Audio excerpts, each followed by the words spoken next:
Human GIT के हवाले से हमने डिस्कस कर लिया था, तकरीबन जैसे माउथ से लेकर एनस तक, और आखिर में जैसे हमने डिफिकेशन रिफ्लेक्स भी डिस्कस किया था। आज जैसे हम एक टॉपिक है जो एक्सेसरी ऑर्गन्स हैं, एक्सेसरी स्ट्रक्चर्स हैं जो जीआईटी के साथ होते हैं, जिसमें लिवर और पैंक्रियास जो मेन और की स्ट्रक्चर्स हैं जिनको हम डिस्कस करेंगे।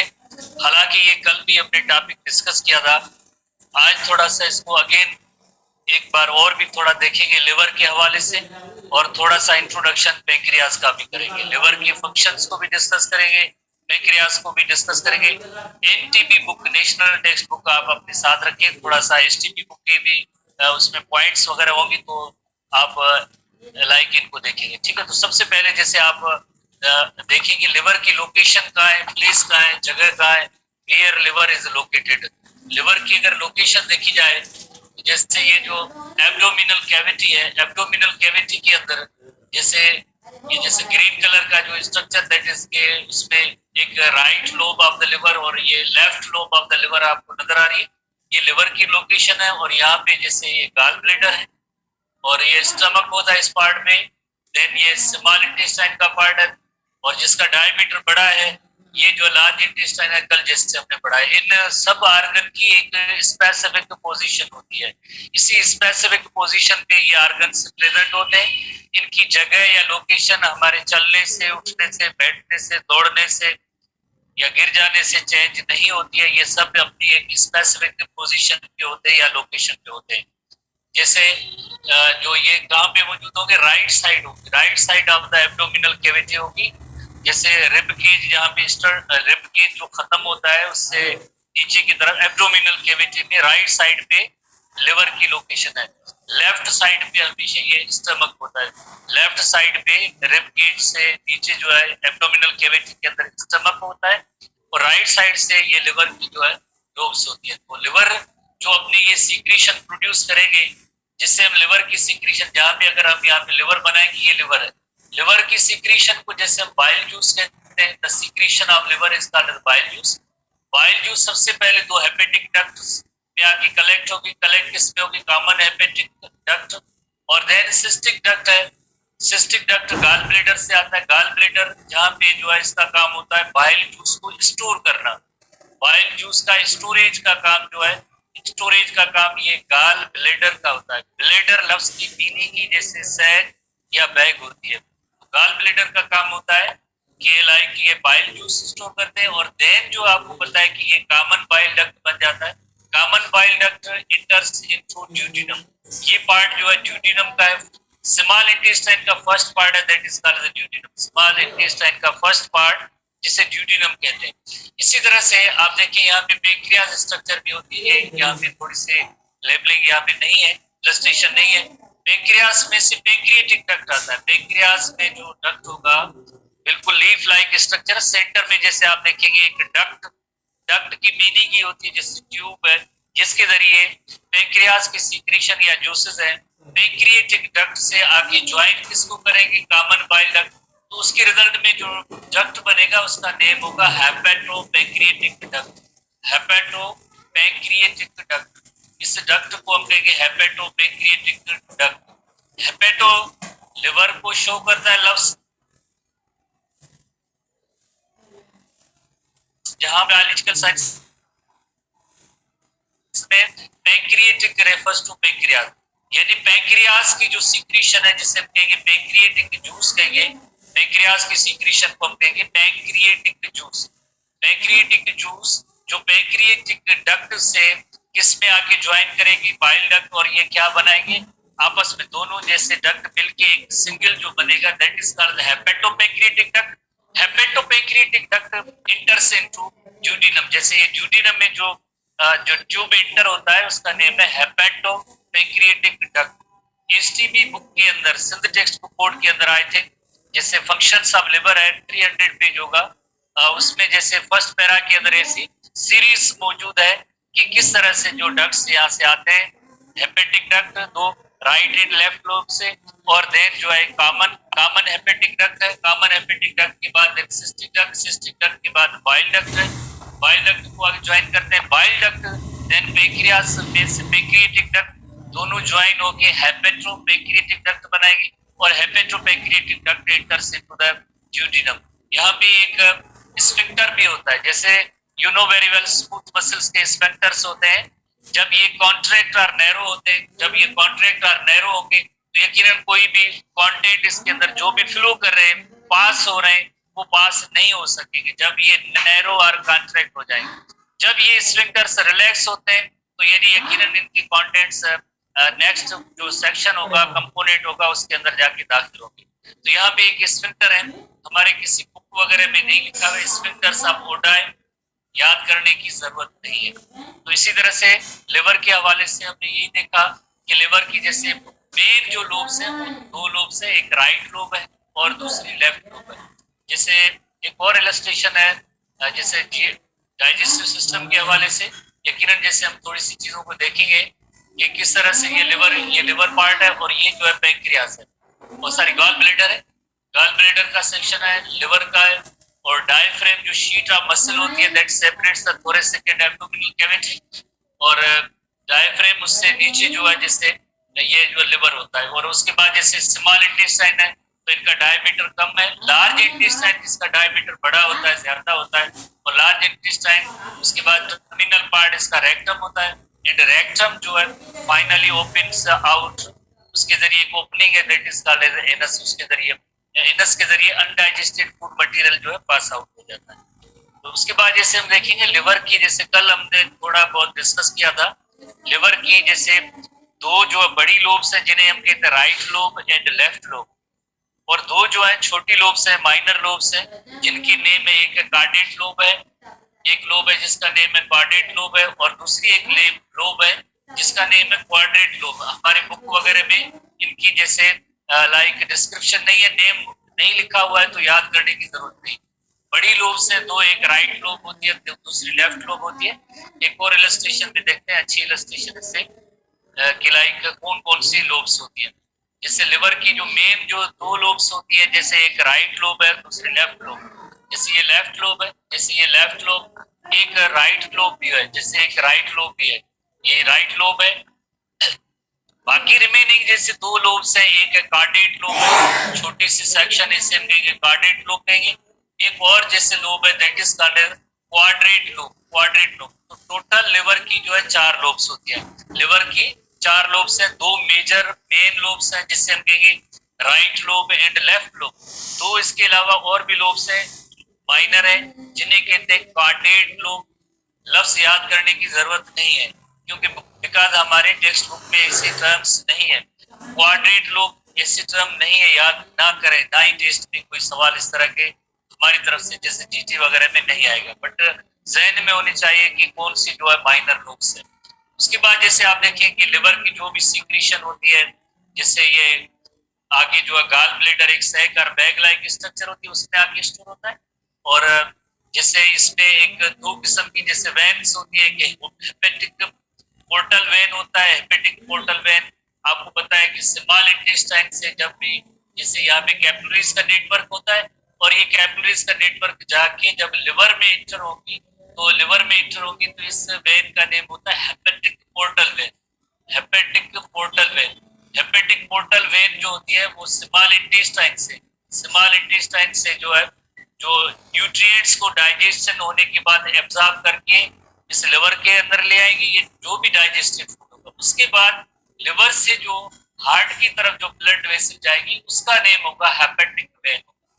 तो ये दोनों फर्क है हेपेटिक पोर्टल वेन में और हेपेटिक वेन। और हेपेटिक वेन जो आगे जो है हार्ट या सर्कुलेशन के अंदर जाके दाखिल होगी। स्मॉल इंटेस्टाइन से ब्लड वेसल लिवर की तरफ आती है, उसका नेम है हेपेटिक पोर्टल वेन, और लिवर से जो हार्ट की तरफ जाएगी उसका नेम होगा हेपेटिक वेन होगा।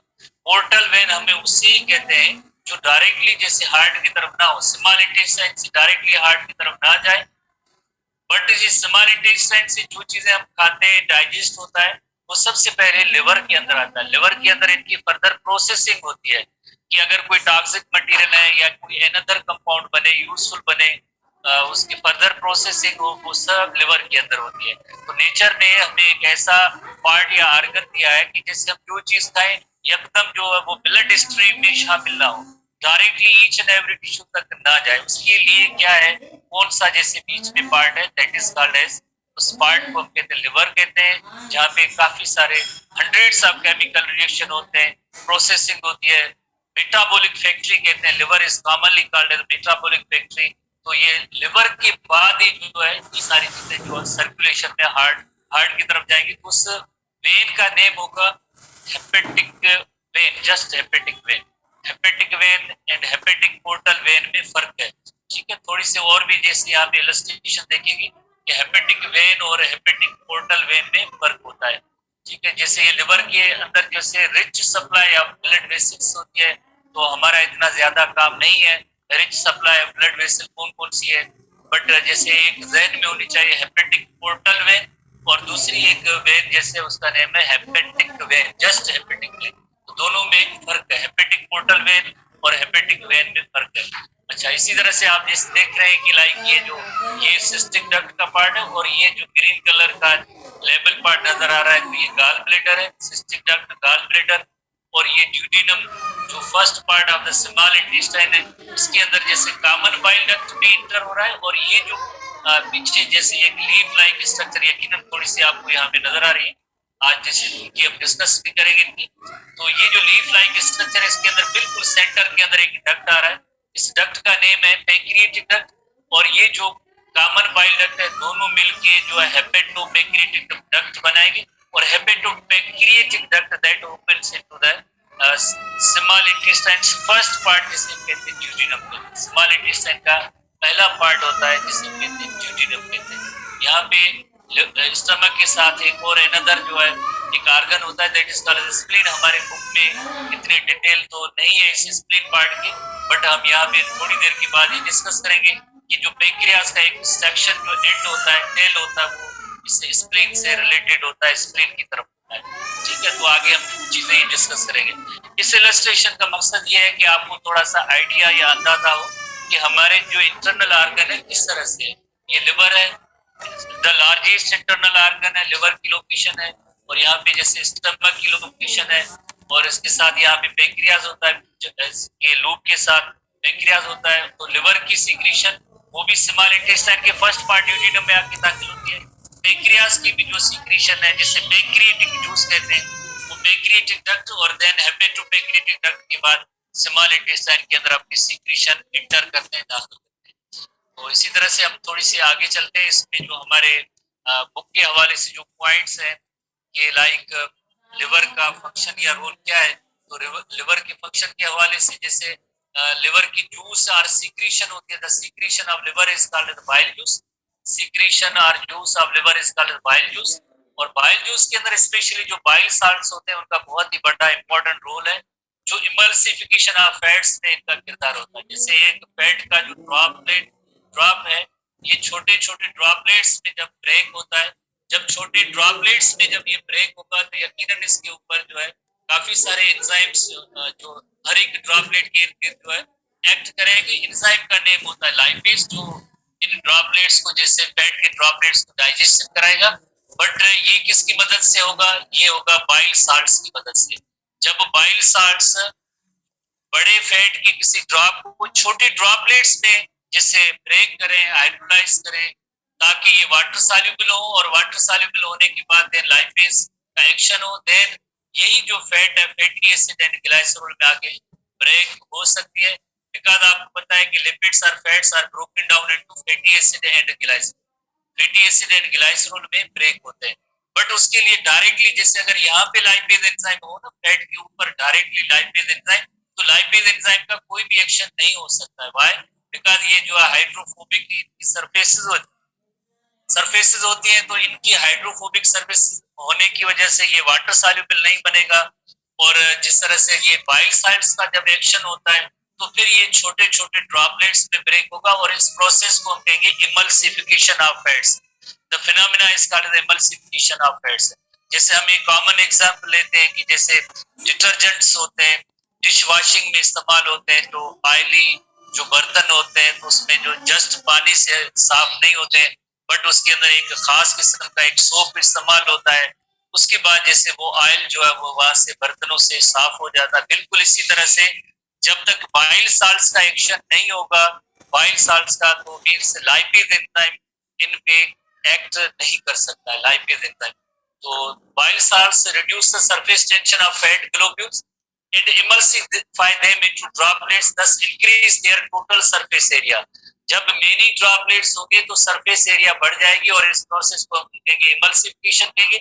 और ये स्मॉल ड्रॉपलेट्स देन उनके ऊपर लाइपेज एंजाइम एक्ट करेगा और फिर ये लाइपेज एंजाइम की एक्शन की वजह से this fat is converted into fatty acid and glycol. इसी तरह से एक बाइलिरुबिन जो पिगमेंट भी बनती है, बाइलिरुबिन रिजल्ट्स किस तरह से from the breakdown of haemoglobin. जैसे यू नो वेरी वेल कि हमारे जो आरबीसीज हैं उनकी एक मखसूस एक स्पेसिफिक एज होती है 120 डेज। 120 डेज के बाद आरबीसीज जो है ब्रेक हो जाते हैं। आरबीसी जब ब्रेक होते हैं, आरबीसीज के अंदर होता क्या है, haemoglobin, haemoglobin, haem and globin. Globin protein part होता है, दूसरा जिसका हीम ग्रुप होता है। जाहिर है जब आरबीसीज के अंदर हीमोग्लोबिन है उनकी ब्रेकडाउन होगी तो यकीनन कुछ ना कुछ बाई प्रोडक्ट्स भी बनेगी। तो इसी तरह से बाइलिरुबिन ब्रेकडाउन ऑफ द हीमोग्लोबिन की वजह से होती है। बट इंटेस्टाइन के अंदर कुछ ऐसे बैक्टीरिया मौजूद है which convert bilirubin into the pigment. Bilirubin को एक पिगमेंट में कन्वर्ट करते हैं। पिगमेंट हमें कहते हैं, हमें बायोलॉजिकल साइंस में कलरिंग मैटर को हम कहते हैं पिगमेंट कहते हैं। और यही पिगमेंट और कलरिंग, जैसे फिशेस का जो कलर होता है ब्राउन होता है बिकॉज ऑफ दिस बाइलिरुबिन। तो बाइलिरुबिन को आगे ये बैक्टीरिया कन्वर्ट कर देते हैं एक पिगमेंट के अंदर और इस पिगमेंट की वजह से ह्यूमन फीसेस और अनडाइजेस्टेड फूड मटेरियल है वो ब्राउन कलर का होता है। इसी तरह से कुछ ऐसी इसमें some of this pigments are absorbed by the blood stream. Blood के जरिए एब्जॉर्ब होकर देन जो है यकीनन आगे यूरिन फॉर्मेशन होगा। तो यूरिन का जो कलर जो है, यूरिन का कलर येलो है बिकॉज ऑफ दिस बाइलिरुबिन, इस बाइलिरुबिन की वजह से होता है। इसी तरह से bile salts help in the absorption of fatty acid from the intestinal tract। एक थोड़ा सा bile salts का ये भी एक थोड़ा सा एडिशनल काम है। प्लस में लिवर के अंदर बाइकार्बोनेट्स भी प्रोड्यूस होते हैं जो आगे जाके जैसे यकीनन एसिडिटी ऑफ द काइम है उसको भी न्यूट्रलाइज करने में उसका रोल होता है। तो जस्ट ये role of constituent of the bile, उसमें एक बाइल साल्ट्स का रोल है। और बाकी जैसे नेक्स्ट देखेंगे fatty acid in the lumen of the duodenum stimulate the other endocrine cells। जैसे फैटी एसिड से lumen of the fatty acid जैसे ही ल्यूमन ऑफ द इंटेस्टाइन के अंदर आएंगे तो उसकी वजह से क्या होगा, इंटेस्टाइन के अंदर एंडोक्राइन सेल्स भी है जो एक हार्मोन प्रोड्यूस करेगा जिसका नेम है सीसीके, कोलिसिस्टोकाइनिन। कोलिसिस्टोकाइनिन जैसे स्मॉल इंटेस्टाइन के ल्यूमन या गैप के अंदर जैसे फैटी एसिड्स आएंगे तो इस के अंदर जैसे एक सेल्स है जिन्हें हम कहते हैं एंडोक्राइन सेल्स कहते हैं। एंडोक्राइन सेल्स सीसीके प्रोड्यूस करेंगे। सीसीके ब्लड स्ट्रीम में दाखिल होगा। ब्लड स्ट्रीम में दाखिल होने के बाद यकीनन इसका जो आगे एक टारगेट होगा बिकॉज जो हर हार्मोन होता है उसका एक टारगेट होगा।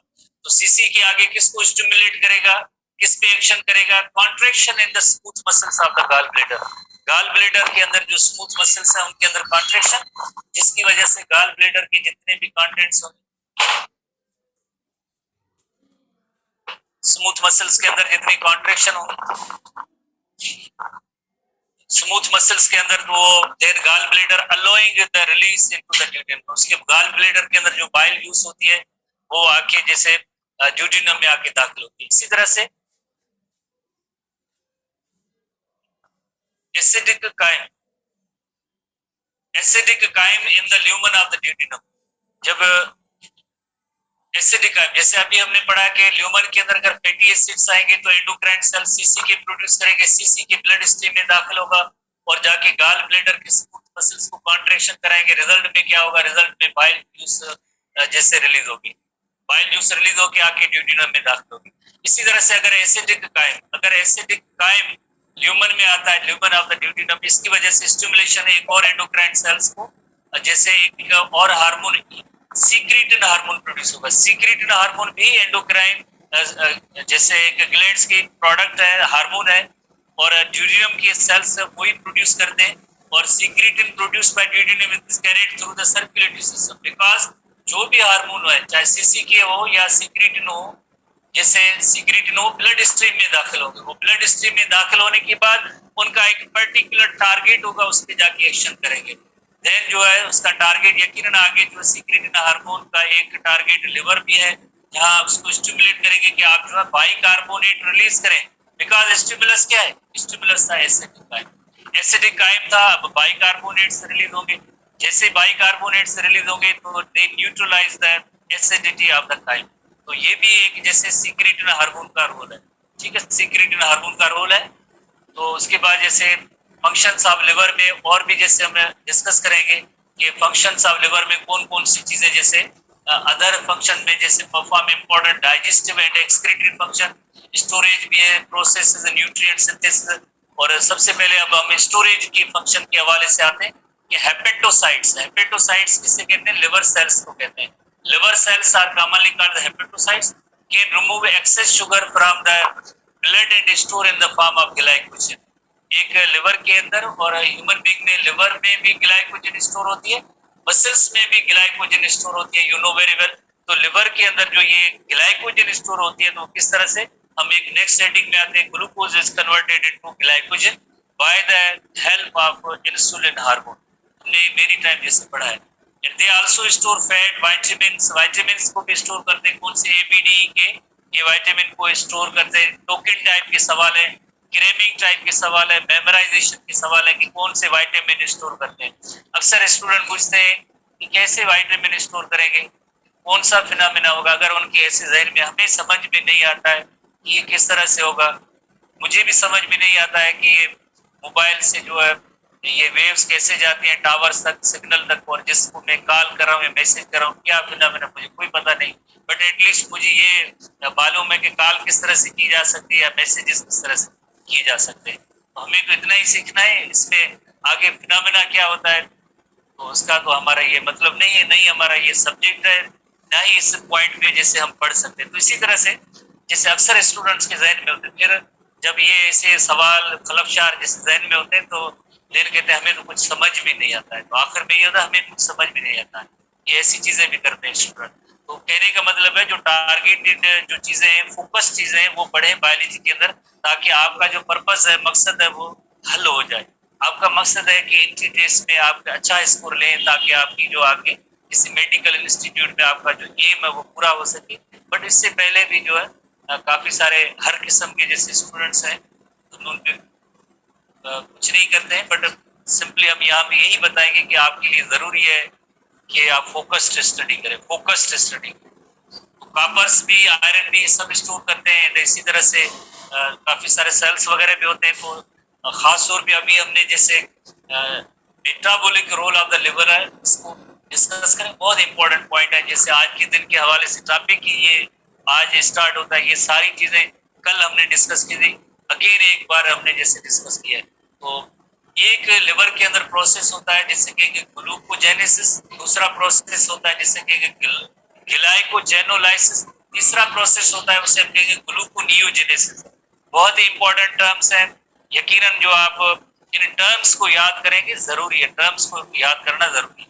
जैसे पहला प्रोसेस है ग्लाइकोजेनेसिस, ग्लाइकोजन की फॉर्मेशन।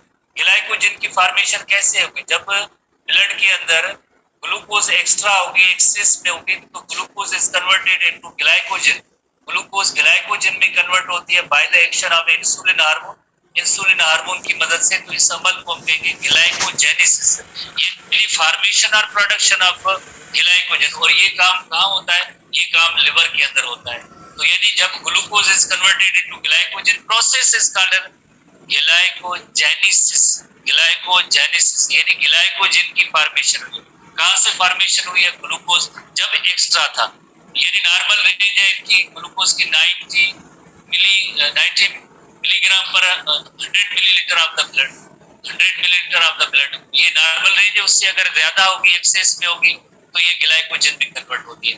इसी तरह से दूसरा जो टर्म है ग्लाइकोजेनोलाइसिस, यानी ग्लाइकोजन तो आपको समझते हैं किसे कहते हैं, जो अभी बना है, इसकी लाइसिस होगी। लाइसिस किस तरह से होगी, जब भी बॉडी में ग्लूकोज की जरूरत होगी तो glycogen is converted into glucose, glycogen is converted into glucose. इस अमल को हम कहेंगे ग्लाइकोजेनोलाइसिस, यानी ग्लाइकोजन की लाइसिस हुई है। लाइसिस की मीनिंग है ब्रेक डाउन, किस एंजाइम, किस हार्मोन की प्रेजेंस में, ग्लूकेगोन हार्मोन की प्रेजेंस में।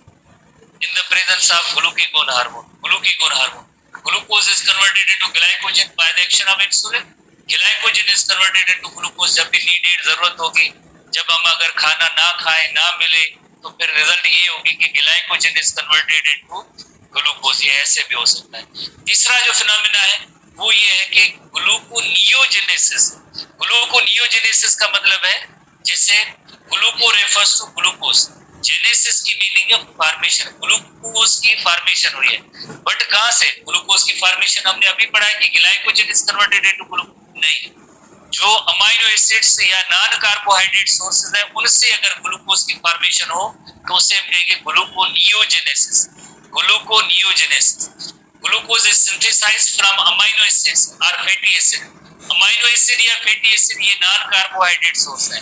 ग्लाइकोजन कार्बोहाइड्रेट है, बट ये जो उससे ग्लूकोज नहीं बट नॉन कार्बोहाइड्रेट सोर्स है। कौन से? जैसे amino acid and fatty acids they are converted into glucose. इस फिनोमेना को हम कहेंगे ग्लूकोनियोजेनेसिस।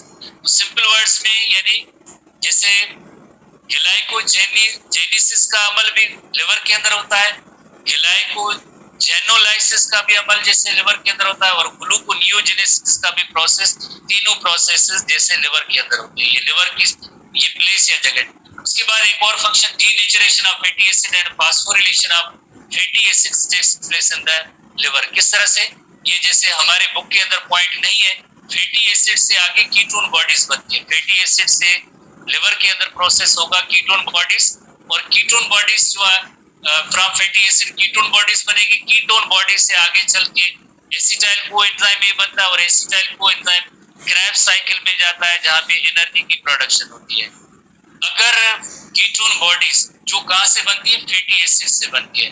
कीटोन बॉडीज जैसे एनर्जी प्रोडक्शन में इनका बहुत इंपॉर्टेंट रोल है, बट अगर इनकी लेवल जैसे ज्यादा बढ़ जाएगी, इनकी ज्यादा ब्रेक डाउन होगी तो ब्लड का आगे जो है पीएच चेंज हो सकता है, और कीटोसिस जिसे कहते हैं, कीटोसिस और एसिडिक ऐसी कंडीशन डेवलप हो जाती है जिसकी वजह से डेथ भी हो सकता है। अगर एक्सेस कंडीशन में, एक्सेस कंसंट्रेशन में कीटोन बॉडीज होंगी। लिमिटेड है तो ये जैसे नॉर्मल रेंज में है तो यकीनन जैसे हमें बेनिफिशियल फायदा है, एनर्जी प्रोडक्शन हो रही है, बट अगर एक्सेस में है तो ये कंडीशन है एब्नॉर्मल कंडीशन होती है। तो फैटी एसिड से कीटोन बॉडीज और कीटोन बॉडीज से आगे एनर्जी प्रोडक्शन।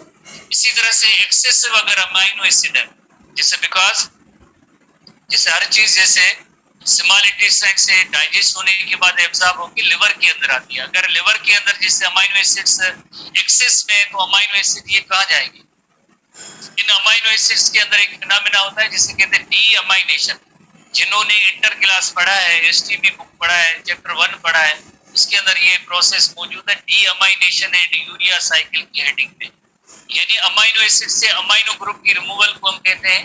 जैसे यकीनन आपको अमाइनो एसिड की स्ट्रक्चर याद होगी, सेंटर पे जैसे अल्फा कार्बन होता है, एक साइड पे अमाइनो ग्रुप होता है, एक साइड पे कार्बोक्सिलिक ग्रुप होता है, एक साइड पे H होता है और एक साइड पे जैसे R है, R और H, R is variable amino acid की ये स्ट्रक्चर होती है। इस अमाइनो एसिड में जब अमाइनो ग्रुप रिमूव हो तो उस अमल को हम कहते हैं D amination. Process is called D amination. D amination के बाद आगे अमोनिया बनेगी और अमोनिया के बाद आगे यूरिया बनेगा। यूरिया जो एक पॉइजनस मटेरियल है, अगर ब्लड के अंदर ये यूरिया रहे तो वेरी डेंजरस है, पॉइजनस कंडीशन होती है। फिर ये यूरिया सर्कुलेशन में होता हुआ किडनीज में जाता है और किडनी से यूरिन की सूरत में पास आउट हो जाता है। बट यूरिया की फॉर्मेशन जो होती है वो लिवर के अंदर होती है, और कहां से होती है? Excess amino acid undergo deamination producing pyruvic acid and ammonia produced by the deamination of amino acids in the hepatic cells यानी liver cells, और अल्टीमेटली किसमें कन्वर्ट होंगे? यूरिया में। और इस साइकिल को कहेंगे आर्निथिन अर्जिनिन साइकिल। तो इस तरह से एक छोटी सी इलस्ट्रेशन देखेंगे किस तरह से, जैसे ये एक अमाइनो एसिड है जिसमें ये अल्फा कार्बन है, H है, R है, और ये अमाइनो ग्रुप है, और एक साइड पे कार्बोक्सिलिक ग्रुप होता है, इसे हम कहेंगे अमाइनो एसिड की स्ट्रक्चर है। इसमें से जैसे अमाइनो ग्रुप की रिमूवल होती है, रिमूवल ऑफ अमाइनो ग्रुप, इसे हम कहेंगे डीअमाइनेशन, और उसमें आगे चल के जो अमोनिया बनेगी जो that is very much toxic, but उसमें थोड़ा सा लेस टॉक्सिक मटेरियल बनेगा जिसका नेम है यूरिया। कहाँ पे? ये काम जो लिवर के अंदर होगा, और यूरिया तो बना बट ये लिवर यूरिया कहाँ जाएगा? किडनीज में जाएगा, जहाँ से यूरिन की सूरत में पास आउट हो जाएगा। और इस साइकिल को कहते हैं यूरिया साइकिल, जो लिवर के अंदर होता है इसे कहेंगे आर्निथिन साइकिल। तो आर्निथिन साइकिल है, साइक्लिक इवेंट है, जैसे अमोनिया CO2 वगैरह इंटर होंगे, उसके बाद आर्निथिन से सिट्रुलिन, सिट्रुलिन से अर्जिनिन, और अर्जिनिन के बाद देन यहाँ पे एक रिएक्शन के दौरान यूरिया बनेगा और अर्जिनिन से वापस आर्निथिन। तो इस साइकिल का नेम आर्निथिन अर्जिनिन साइकिल है। यूरिया साइकिल भी कहते हैं, जो लिवर के अंदर होता है, इस साइकिल का नेम होता है लिवर साइकिल। बाकी ये जो रेजिड्यू बचा है कौन सा, जैसे अमाइनो एसिड का, इसमें कार्बन डाइऑक्साइड और H2 आगे मिलके अदर कंपाउंड से ब्रेक हो सकते हैं, ग्लूकोज भी बन सकती है, एसिटाइल कोएंजाइम, कीटोन बॉडीज वगैरह सब इस रिमेनिंग जो कंस्टिट्यूएंट है उससे बन सकता है। अमाइनो एसिड्स की जो है ये इस तरह की मेटाबॉलिज्म होती है, वो सब लिवर के अंदर होती है, सब लिवर के अंदर होती है। तो आज के दिन के हवाले से हम इतना ही डिस्कस करेंगे, कल यहाँ से आगे डिस्कस करेंगे। सी यू बाय नेक्स्ट।